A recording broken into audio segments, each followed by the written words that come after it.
As comunicações via satélite utilizam geralmente radiações na gama das microondas. Nos finais do século XVIII, elevaram-se na atmosfera os primeiros balões do tipo representado na figura. A história destes balões foi contada por Rómulo de Carvalho no livro História dos Balões, Atlântida, 1959. Para fazer subir o primeiro balão, de volume aproximado a 800 metros cúbicos, os inventores colocaram na boca do balão uma grelha de ferro sobre a qual dispuseram palha e pedaços de lã, aos quais lançaram fogo, o que permitiu aquecer gradualmente o ar nele contido. Indica o principal processo de transferência de energia como calor, que permite o aquecimento de todo o ar contido no balão e descreva o modo como essa transferência ocorre. Claro que o principal processo de transferência de energia é a convecção, mas vamos falar um pouco sobre transferência de energia por convecção. Transferência de energia por convecção. Vamos falar sobre o mecanismo da transferência de energia por convecção. Para isso temos aqui uma animação, ela ocorrerá dentro em breve, mas vamos começar por descrever o que temos aqui. Temos aqui um aquecedor elétrico, portanto um aparelho que fica a uma temperatura bastante mais elevada que o ar que o circunda. E portanto aqui temos ar. Vamos proceder à animação para começarmos a explicar o que é que acontece. Ora, está a animação a decorrer.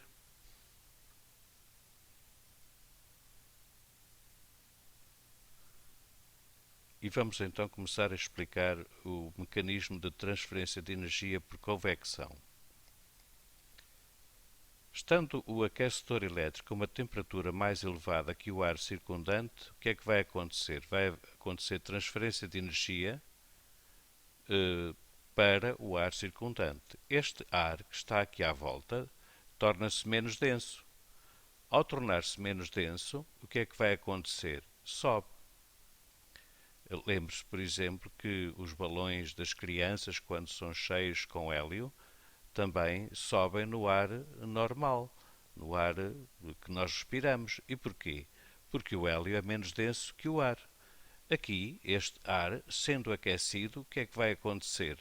Vai tornar-se menos denso. Então, se se torna menos denso, vai subir. Mas à medida que sobe, ele vai transferindo energia para o ar vizinho. Então vai arrefecendo. E ao arrefecer, o que é que acontece? Ao arrefecer, torna-se mais denso. E quando se torna mais denso, volta a descer.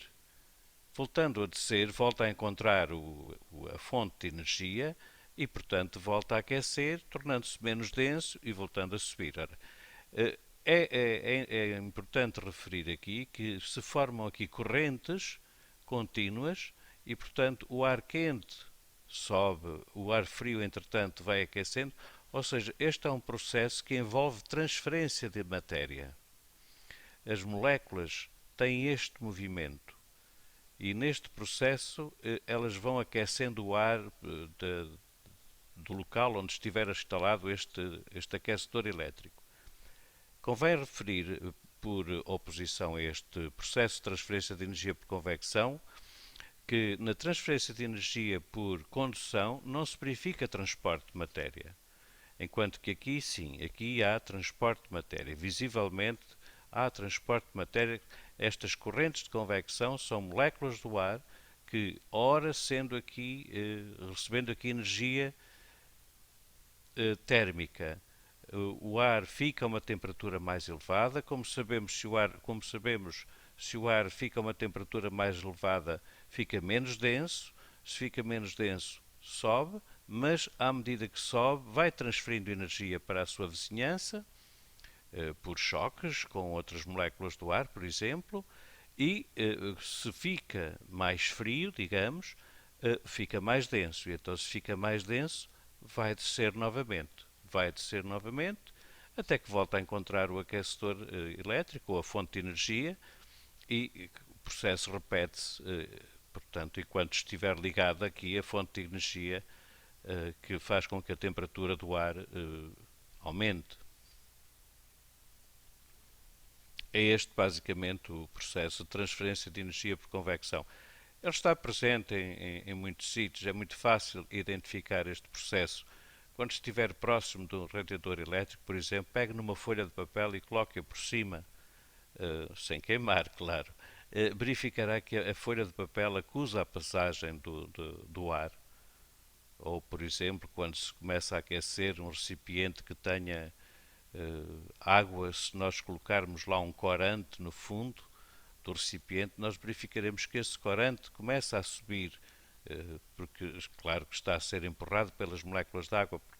Este processo de transferência de energia por convecção, faltou referir, só se verifica nos líquidos e nos gases. Como sabemos, nos sólidos, a mobilidade das partículas não é.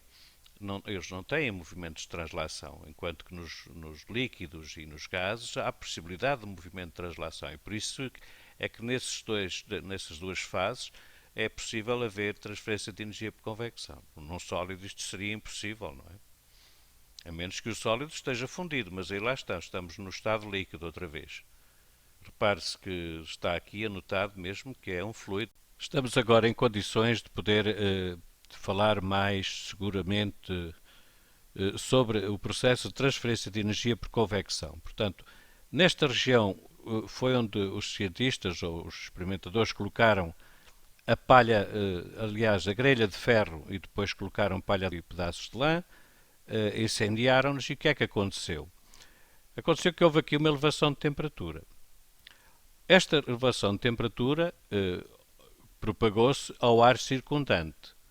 O ar circundante, o que é que lhe aconteceu? Aqueceu. Aqueceu e tornou-se menos denso. Ao tornar-se menos denso, subiu. Ao tornar-se menos denso, subiu. Mas ao subir, contacta com o ar frio e vai-lhe transferindo energia. Ele próprio então arrefece. Mas se arrefece, torna-se mais denso. Então se torna mais denso, para de subir e começa mas é a descer. E ao descer, volta a passar junto da fonte quente, portanto aqui onde estava a palha e a lã a arder, e o processo volta a repetir-se. Portanto, originam-se aqui correntes ascendentes e descendentes que vão mantendo a temperatura do ar no balão mais ou menos estável e tornam o ar, portanto, menos denso do que o ar circundante. Como sabemos, nessa situação o balão sobe. Portanto, o principal processo é, de facto, a convecção e os mecanismos da convecção acho que foram convenientemente explicados.